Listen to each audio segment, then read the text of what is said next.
আজকে আমি আপনাদের সাথে শেয়ার করব ড্রাই চিলি ফুলকপির রেসিপি। তা ভিডিওটা শুরু থেকে শেষ অবধি দেখতে থাকুন, খেতে কিন্তু খুবই ভালো হয় আর বাচ্চা থেকে বড় সবাইকেই পছন্দ আসবে। তো চলুন আজকের রেসিপিটা শুরু করি। এখানে একটা আমি ফুলকপি নিয়েছি, ফুলকপিটা আমি কেটে নেব।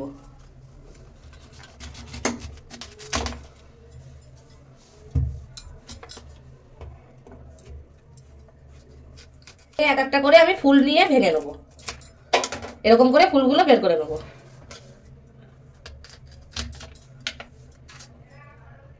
এই কপিগুলো আমি ধুয়ে নেব। এবার এখানে একটা আমি বড় বাটি নিয়েছি, এই বাটির মধ্যে দিয়ে দেবো 1 বাটি ময়দা আর এই হাফ বাটি কর্নফ্লাওয়ার। দিয়ে দেবো হাফ চামচ লঙ্কার গুঁড়ো, হাফ চামচ দিয়ে দেবো জিরের গুঁড়ো, হাফ চামচ দিয়ে দেবো ধনে গুঁড়ো, আর কালারের জন্য দিয়ে দেবো কাশ্মীরি লঙ্কার গুঁড়ো, আর দিয়ে দেবো স্বাদ মতন লবণ। দিয়ে এগুলো সব আমি একসাথে মিশিয়ে নেবো। মিশানো হয়ে গেছে, এবার অল্প অল্প জল দিয়ে একটা ঘন ব্যাটার তৈরি করে নেবো। ব্যাটারটা তৈরি হয়ে গেছে, ঠিক এরকমই ঘন রাখতে হবে।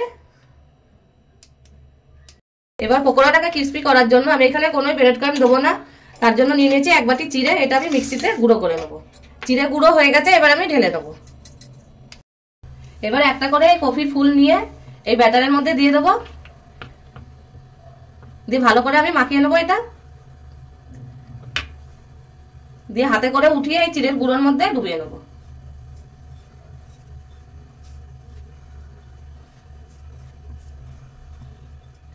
দিয়ে এটাকে ঝেড়ে নিয়ে এই গরম তেলে ছেড়ে দেবো। আবারও কপিটাকে ডুবিয়ে নেবো, দিয়ে এরকম ঝেড়ে নেবো। ঝেড়ে এই চিড়ের গুঁড়োতে কোট করে নেবো। দিয়ে একইভাবে ঝেড়ে নিয়ে তেলে ছেড়ে দেবো। সবকটাই আমি দিয়ে নিয়েছি। এবার গ্যাসের ফ্লেমটা মিডিয়াম করে আমি ভেজে নেবো। দু সাইড দিয়ে আমি উল্টে পাল্টে লাল লাল করে ভেজে নিয়েছি। এবার আমি নামিয়ে নেবো।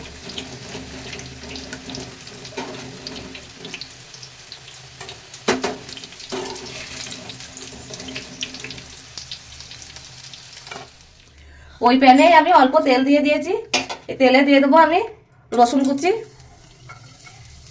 একদমই ছোট ছোট করে কেটে নিয়েছি। আর দিয়ে দেবো কাঁচা লঙ্কা।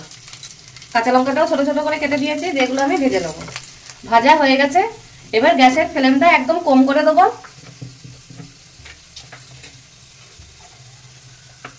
দিয়ে 2 চামচ মতন দিয়ে দেবো টমেটো কেচাপ। 1 চামচ দিয়ে দেবো মিউনিস,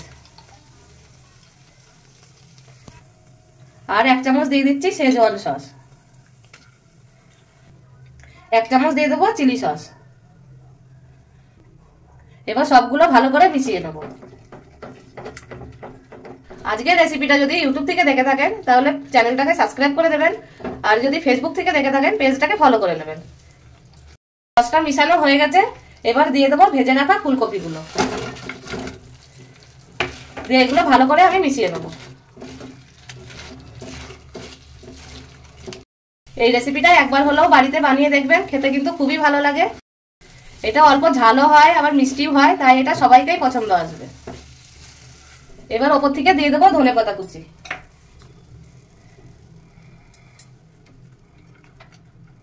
মিশিয়ে নেবো এটাও।